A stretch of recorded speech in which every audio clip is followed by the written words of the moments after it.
దానివల్ల సంభవించినటువంటి ప్రకృతి వైపరీత్యాల దృష్ట్యా ప్రజల్ని ఏ రకంగా ఆదుకోవాలనేటువంటి అంశానికి సంబంధించి జరుగుతున్నటువంటి చర్చలో నాకు మాట్లాడడానికి అవకాశం ఇచ్చినందుకు మీకు ధన్యవాదాలు అధ్యక్ష. ముందుగా ఈ ప్రకృతి వైపరీత్యాలకి కారణంగా మనం అందరం కూడా ఆలోచించాల్సింది, ప్రజలు కూడా ఆలోచించాల్సింది, ఎకలాజికల్ ఇంబ్యాలెన్స్ జరుగుతూ ఉన్నట్టు ప్రకృతి ప్రకోపనలు ఒక తెలంగాణకో ఒక పక్క రాష్ట్రానికో పరిమితం కాకుండా ప్రపంచవ్యాప్తంగా ఈ ఎకలాజికల్ ఇంబ్యాలెన్స్ వల్ల వాతావరణంలో వస్తున్నటువంటి మార్పుల వల్ల అనేక రకాలైనటువంటి దుష్పరిణామాలు వస్తూ ఉన్నాయి. దానివల్లనే ఇట్లాంటి వరదలు అకాలంగా చెప్పాపెట్టకుండా సీజన్ కానప్పుడు వస్తున్నటువంటి వరదల వల్ల ప్రభుత్వాలు ప్రిపేర్డ్గా లేనటువంటి సందర్భం, అంటే ఇప్పుడు ఇంత వర్షం పడుతుందని ఎక్స్పెక్ట్ చేయనటువంటి సందర్భం లోపల వస్తున్నటువంటి వీటన్నింటిని కూడా మనం ఆలోచించుకోవాలంటే ముందు ఎకలాజికల్ ఇంబ్యాలెన్స్ ఎక్కడ జరుగుతూ ఉంది, పర్యావరణం ఎందుకు దెబ్బతింటున్నటువంటి పర్యావరణాన్ని రక్షించాల్సినటువంటి బాధ్యత ప్రతి వ్యక్తి మీద ఉందనేటువంటి ఒక మెసేజ్ని ఈ శాసనసభ ద్వారా మనం అందరూ కూడా పంపించాల్సినటువంటి అవసరం ఉంది అధ్యక్ష. పెరుగుతున్నటువంటి జనాభా అవసరాలకు అనుగుణంగా వాగులు, వంకలు, చెరువులు, కుంటలు, పట్టణాలలో అయితే అర్బన్ ప్రాంతాలలో అయితే నాలాలు కబ్జా చేసుకొని చిన్న చిన్న ఇండ్ల నిర్మాణం చేయడం, ఇట్లాంటి వాటి వల్ల అనేక రకాలైనటువంటి ఉపద్రవాలు వస్తూ ఉన్నాయి. గతంలో మున్సిపల్ మంత్రి గారు ఇదే సభలో మాట్లాడుతూ ఉన్నప్పుడు ఇటు భాగ్యనగరంలో కానీ అటు వరంగల్ లాంటి పట్టణంలో కానీ దాదాపు 75% నాలాలు ఆక్రమణకు గురైనాయి, వీటిని సాధ్యమైనంత త్వరగా తొలగించేందుకు ప్రయత్నం చేస్తామని చెప్పినారు అధ్యక్ష.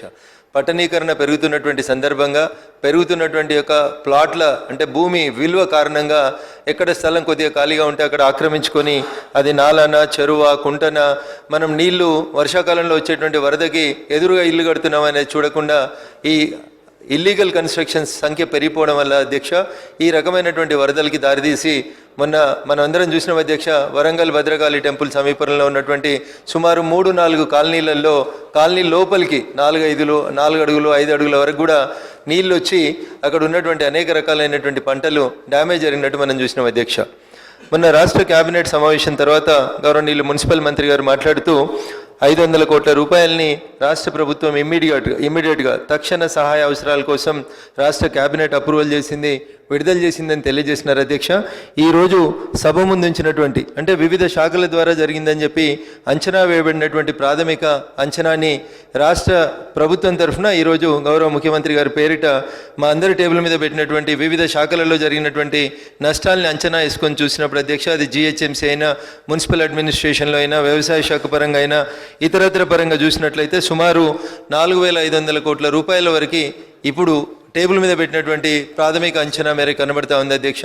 అందుకని నేను తమరి ద్వారా రాష్ట్ర ప్రభుత్వానికి సంబంధిత మంత్రులకి, ఇది ఒక మున్సిపల్ మంత్రి గారికి సంబంధించిన అంశమే కాదు అధ్యక్ష, దీంట్లో అనేక రకాలైనటువంటి అంశాలు అగ్రికల్చర్కి సంబంధించి, పౌల్ట్రీ ఫామ్లకు సంబంధించి, షాపులకు సంబంధించి, ఇండ్లకు సంబంధించి, కరకట్టలకు సంబంధించి అనేక రకాలైనటువంటి అంశాలకు సంబంధించి నష్టం జరిగింది. కాబట్టి వీటన్నింటినీ క్రోడీకరించి అన్ని శాఖలకు కలిపి డిజాస్టర్ మేనేజ్మెంట్కి సంబంధించి ఓ కమిటీని ఏర్పాటు చేస్తే ముందు జాగ్రత్త చర్యగా బాగుంటుంది.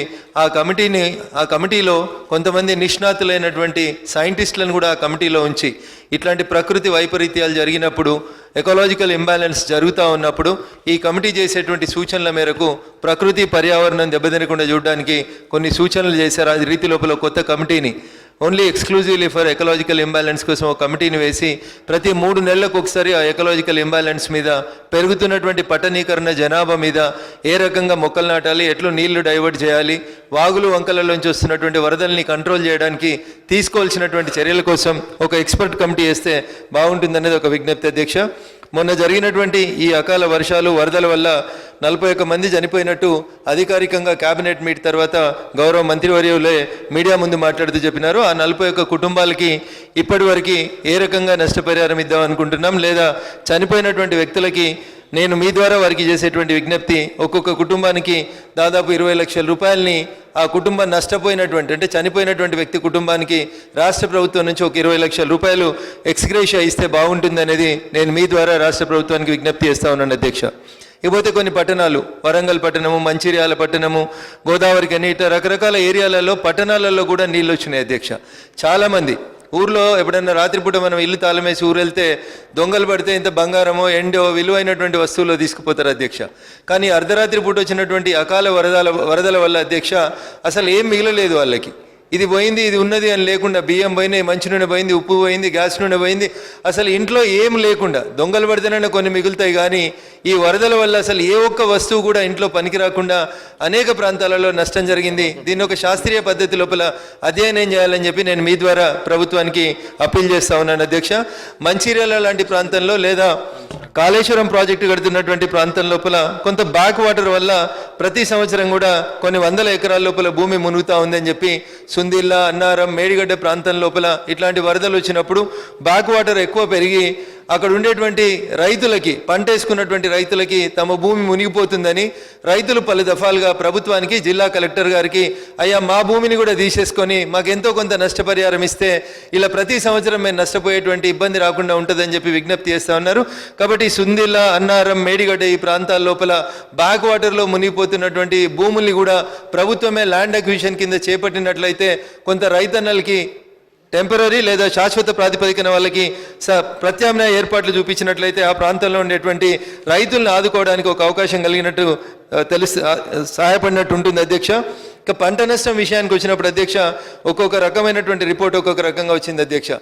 మొన్న కేంద్ర ప్రభుత్వం జరుగుతున్నటువంటి పరిణామాల పట్ల 31వ తారీఖు రోజు వెంటనే కేంద్ర కమిటీని ఒకదాన్ని ఎన్డీఆర్ఎఫ్కి అనుబంధంగా పనిచేస్తున్నటువంటి కైలాస్ సత్యార్థి అనేటువంటి ఒక సీనియర్ అధికారి నేతృత్వంలో కమిటీని పంపించింది అధ్యక్ష. నిన్న సాయంత్రం ఆ కమిటీ 5 జిల్లాలను తిరిగి వచ్చిన తర్వాత గౌరవ చీఫ్ సెక్రటరీ గారితో సమావేశం ఏర్పాటు చేసి ప్రాథమికంగా ఎక్కడెక్కడ ఎంత నష్టం జరిగింది అనేటువంటి విషయంలో ఒక ప్రాథమిక నివేదికను, రాష్ట్ర ప్రభుత్వం ఇచ్చినటువంటి నివేదికను కేంద్రానికి కూడా అందజేయడం జరిగింది అధ్యక్ష. అయితే ఈ వరదల్లో చనిపోయినటువంటి 41 మందిలో అధ్యక్ష ఇంకొంతమంది దొరకలేదని, ఒకటి మోరంచ గ్రామంలో బండ మహాలక్ష్మి అనే ఆమె ఇంకా దొరకలేదని కొన్ని వార్తలు వస్తూ ఉన్నాయి అధ్యక్ష. ఇట్లాంటి వాళ్ళ విషయం లోపల రాష్ట్ర ప్రభుత్వం కూడా కొంచెం సీరియస్గా మనకున్నటువంటి ఏజెన్సీస్ అన్నింటిని ఉపయోగించి చేయాల్సినటువంటి అవసరం ఉందని నేను మీ ద్వారా రాష్ట్ర ప్రభుత్వానికి విజ్ఞప్తి చేస్తా ఉన్నాను అధ్యక్ష. అదే రకంగా గత సంవత్సరం వచ్చినటువంటి వరదలప్పుడు గౌరవ ముఖ్యమంత్రి గారు ఉమ్మడి ఆదిలాబాద్ జిల్లా భద్రాచలం ఆ ప్రాంతం లోపల పర్యటించి రైతులు నష్టపోయినటువంటి ప్రతి రైతుకి ఎకరాకి 10,000 రూపాయలు ఇస్తామని చెప్పి ప్రకటించినారు అధ్యక్ష. ఈ నష్టపరిహారం ఉమ్మడి ఆదిలాబాద్ జిల్లాలో ఇంకొక 1,500 నుంచి 2,000 మంది రైతులకు అందలేదని రైతన్నలు విజ్ఞప్తి చేస్తూ ఉన్నారు. రాష్ట్ర ప్రభుత్వం, జిల్లా కలెక్టర్ల ద్వారా ఒకవేళ నష్టపోయినటువంటి రైతులు ఎవరైనా ఉండి వారికి ప్రభుత్వం ప్రకటించినటువంటి 10,000 నష్టపరిహారం అందకపోతే అది తొందరగా అందేలాగా చూడాల్సిందిగా విజ్ఞప్తి చేస్తా ఉన్నాను అధ్యక్ష తమరి ద్వారా రాష్ట్ర ప్రభుత్వానికి. ఇకపోతే ఉమ్మడి ఆదిలాబాద్ జిల్లాలో లోయర్ పెనుగంగ మీద కడతామని చెప్పినటువంటి చెనాకా కొరాటా ప్రాజెక్టు 2016లో మొదలైంది అధ్యక్ష. ఇది పూర్తి కాకపోవడం వల్ల అధ్యక్ష 26 గ్రామాల ప్రజలు ఇలా రకంగా వర్షాలు కురిసినప్పుడు ఇబ్బందులకు గురవుతా ఉన్నారు అధ్యక్ష. కాబట్టి ఆ చెనాకా కొరాటా ప్రాజెక్టును కూడా త్వరితగతిని పూర్తి చేయాలని చెప్పి నేను మీ ద్వారా రాష్ట్ర ప్రభుత్వానికి విజ్ఞప్తి చేస్తా ఉన్నాను అధ్యక్ష. ఇకపోతే ఆదిలాబాద్ జిల్లాలో కడెం ప్రాజెక్టు విషయం లోపల అయితే రాష్ట్ర ప్రభుత్వం కొన్ని ముందు జాగ్రత్తలు చర్యలు తీసుకోవాలని చెప్పి ఏబి పాండ్యా గారి నేతృత్వంలో ఒక కమిటీ వేసి కడెం ప్రాజెక్టుకు వస్తున్నటువంటి ఇన్ఫ్లో ఎంత, అవుట్ఫ్లో ఎంత, దాని ద్వారా తీసుకోవాల్సినటువంటి చర్యల గురించి ఏబి పాండ్యా గారి సూచనలే చేస్తున్నా సార్, సూచనలే చేస్తా ఉన్నాను సార్. తమనే విమర్శిస్తలేదు, మంచి చెప్తే కూడా వినాలి సార్, దయించి మంచి చెప్తా ఉన్నాను సార్. కడెం ప్రాజెక్టుకి ఏబి పాండ్యా గారి నేతృత్వంలో కమిటీ వేసిరు సార్. ఈ ప్రభుత్వమే మీ నాయకత్వంలోనే ఏబి పాండ్యా గారి నేతృత్వంలో ఒక కమిటీ వేసినారు. ఆ కమిటీ చేసినటువంటి సూచన ఇన్ఫ్లో 3.8 లక్షల క్యూసెక్ల కంటే ఎక్కువ పెరుగుతుంది. మొన్న వచ్చినటువంటి వరదలలో 4 లక్షలు కూడా దాటింది. కొన్ని గేట్లు ఓపెన్ కాక ఇబ్బంది అయింది. కాబట్టి ఆ ఏబి పాండ్యా కమిటీ రికమెండ్ చేసినటువంటి రీతి లోపల ఆ గేట్ల పునరుద్ధరణతో పాటు అక్కడ అదనపు స్పిల్వే కోసం ఏర్పాట్లు చేయాలని చెప్పి ఏబి పాండ్యా కమిటీ ఒక నివేదిక ఇచ్చింది. ఆ కమిటీ నివేదికను యాజ్ ఇట్ ఈజ్గా ఇంప్లిమెంట్ చేస్తే కడెం లాంటి ప్రాజెక్టులు ప్రమాదవశాత్తు తెగిపోకుండా ఉండడానికి ఆస్కారం ఉంటుంది సార్. అక్కడ ఉన్నటువంటి 3 పిల్లర్లు కూడా ఇప్పటికే డ్యామేజ్ అయిపోయినాయి. ఏ నిమిషమైనా అక్కడ ఇబ్బందులు వస్తాయనేటువంటి ఒక పరిస్థితి వచ్చింది సార్. కాబట్టి దానికి ఒక శాశ్వత పరిష్కారం చూపించాలని రాష్ట్ర ప్రభుత్వానికి నేను మీ ద్వారా విజ్ఞప్తి చేస్తా ఉన్నాను అధ్యక్ష. చివరిగా అధ్యక్ష, ఎక్కడైతే రైతులు నష్టపోయినరో గతంలో ముఖ్యమంత్రి గారు తిరిగినట్టు పోయిన సంవత్సరం వారు ప్రకటించినట్టు 1 ఎకరా నష్టపోయినటువంటి రైతులకు 10,000 ఏ రకంగా ఇచ్చిండ్రో ఇప్పుడు కూడా పంట నష్టం జరిగినటువంటి రైతన్నలకి దయచేసి వెంటనే ఆ 10,000 రూపాయల ఆర్థిక సహాయాన్ని అందజేయాలని మీ ద్వారా వారికి విజ్ఞప్తి చేస్తూ వరంగల్, మంచిర్యాల, ఇతర పట్టణాలతో పాటు గ్రామాలలో ఎక్కడైతే ఇళ్లకు నీరు వచ్చి మొత్తం వస్తువులు పాడైపోయినాయో వారికి వెంటనే ఇమీడియట్ రిలీఫ్ కింద ఒక 50,000 రూపాయలు ఇస్తే ఉప్పో, పప్పో, గ్యాస్ నుండో సిలిండర్ కొనుక్కోవడానికి అవకాశం ఉంటుంది అధ్యక్ష. మోరంచపల్లి లాంటి గ్రామాల్లాగా ఎక్కడైతే గ్రామాల్లో పూర్తిగా ఇండ్లు కూలిపోయినాయి అధ్యక్ష, ఇప్పుడు రాష్ట్ర ప్రభుత్వం ఈ నెలలో గృహలక్ష్మి పథకం కింద ఎవరి జాగాలో వాళ్ళు ఇల్లు కట్టుకోవడానికి 3 లక్షల రూపాయలు ఇచ్చేటువంటి ఒక కొత్త పథకాన్ని ఏదో ప్రకటిస్తున్నట్టు పేపర్లలో చూస్తూ ఉన్నాం అధ్యక్ష. మోరంచపల్లిలో కానీ ఈ 10 జిల్లాలు ఎక్కడైతే వరద వల్ల ఇల్లు కూలిపోయినటువంటి వాళ్ళు ఉన్నారో దయచేసి ఆ 3 లక్షల్ని ఇంకో 2 లక్షలు కలిపి గతంలో 2 BHK కట్టడానికి ఎట్లయితే 5-5.5 లక్షల రూపాయలు ఇచ్చినామో ఈ వరదలలో కూలిపోయినటువంటి ప్రతి ఇల్లుని ప్రభుత్వం ఐడెంటిఫై చేసి వారికి 5 లక్షల రూపాయలు ఇచ్చి వారికి నిలవడానికి ఒక నీడ్ ఇచ్చేలాగా చూడాలని చెప్పి నేను మీ ద్వారా వారికి విజ్ఞప్తి చేస్తూ, వరంగల్ భద్రకాళి ప్రాంతం లోపల షాపులు సార్, షాపులకు ఇన్సూరెన్స్ లేదు. అయ్యా మంత్రి గారు, షాపులకు ఇన్సూరెన్స్ లేదు. ఒక్కొక్క షాపులో 20 లక్షల రూపాయల విలువ చేసే ఎలక్ట్రానిక్ వస్తువులు కూడా నీళ్ళు వచ్చి మునిగిపోవడం వల్ల నష్టం జరిగింది అధ్యక్ష. వాటిని కూడా అంచనా వేసి దయచేసి ప్రజలని ఆదుకోమని చెప్పి నేను తమరి ద్వారా వారికి విజ్ఞప్తి చేస్తా ఉన్నాను అధ్యక్ష. మేము ఇస్తున్నటువంటి పాజిటివ్ సూచనలతో పాటు చివరి ఒక మాట అధ్యక్ష, కేంద్ర ప్రభుత్వం ఇంట్రడ్యూస్ చేసినటువంటి ఫసల్ బీమా యోజన పథకం కింద రైతన్నలకి పంట ఇన్సూరెన్స్ చేసి ఉంటే ఈ రకంగా ప్రతిసారి మనం నష్టపోయినప్పుడు 10,000 పరిహారం రాష్ట్ర ప్రభుత్వమే ప్రకటించాల్సినటువంటి పరిస్థితి వచ్చేది ఉండేది కాదు. మెజారిటీ రాష్ట్రాలు ఈ ఫసల్ బీమా యోజనని తమ రాష్ట్రాల్లో అమలు పరుస్తూ ఉన్నాయి. మన రాష్ట్రంలో కూడా దీన్ని అమలు పరచాలి.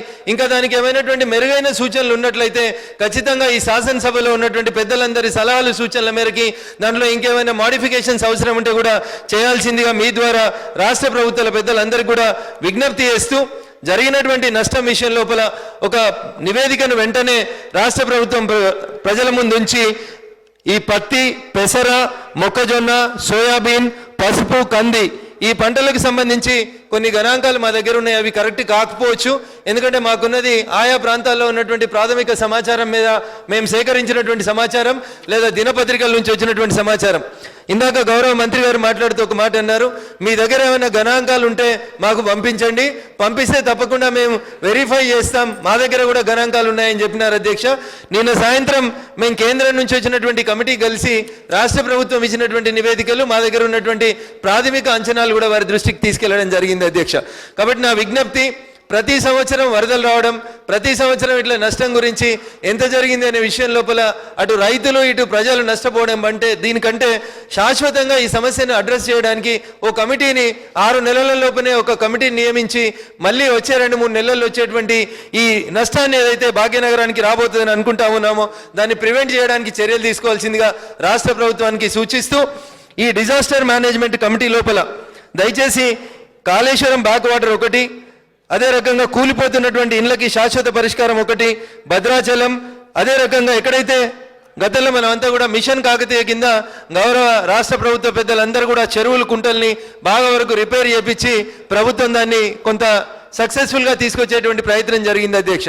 అయినప్పటికీ కూడా మొన్న మోరంచపల్లి కానీ ఆ పక్కన ఉన్నటువంటి కొండాయి గ్రామం లోపల వచ్చినటువంటి వరదల కారణం ఏంటంటే ఆ చెరువు కట్టలు వీక్గా ఉండడం వల్ల కొన్ని చెరువు కట్టలు తెగిపోయి అర్ధరాత్రి పూట వరదలు వచ్చినట్టు కనబడతా ఉంది అధ్యక్ష. అందుకని మళ్ళొకసారి గతంలో మిషన్ కాకతీయ కింద రిపేర్ చేయబడినటువంటి చెరువులు, కుంటలు కాకుండా ఇంకా మిగిలిపోయిన ఏమైనా ఉంటే యుద్ధ ప్రాతిపదికన చెరువులు, కుంటలు అన్నింటినీ కూడా మిషన్ కాకతీయ కింద మళ్ళీ రిపేర్ చేయాలి. గతంలో మిషన్ కాకతీయ కింద రిపేర్ చేసి ఇటీవల కురిసినటువంటి వర్షాలకు పూర్తి స్థాయిలో నిండినటువంటి ప్రాజెక్టులు అన్నింటినీ కూడా ఇరిగేషన్ అధికారులు ఒకసారి చెక్ చేసి ఆ కట్టల సామర్థ్యం ఎంత ఉంది, కట్టల సామర్థ్యాన్ని ఒకసారి పరిశీలించి మళ్ళీ భవిష్యత్తులో వర్షాలు వస్తే ఇలాంటి నష్టం రాకుండా ఉండేలాగా చర్యలు తీసుకోవాలని మీ ద్వారా రాష్ట్ర ప్రభుత్వానికి విజ్ఞప్తి చేస్తూ, ఫసల్ బీమా యోజనని కనీసం ఈ పంట నుంచైనా రాష్ట్ర ప్రభుత్వం అమల్లోకి తీసుకురావాలని మీ ద్వారా నేను ప్రభుత్వ పెద్దలకి విజ్ఞప్తి చేస్తూ, వెంటనే నష్టపరిహారాన్ని మాత్రం ప్రజలకు అందజేయాలని రాష్ట్ర ప్రభుత్వ పెద్దలకి విజ్ఞప్తి చేస్తా ఉన్నాను. కడెం ప్రాజెక్టు నిర్వహణని యుద్ధ ప్రాతిపదికన మంత్రి గారు, మంత్రుల సబ్ కమిటీ వెళ్ళి పరిశీలించి కాపాడాలని చెప్పి కూడా నేను మీ ద్వారా వారికి విజ్ఞప్తి చేస్తా ఉన్నాను అధ్యక్ష.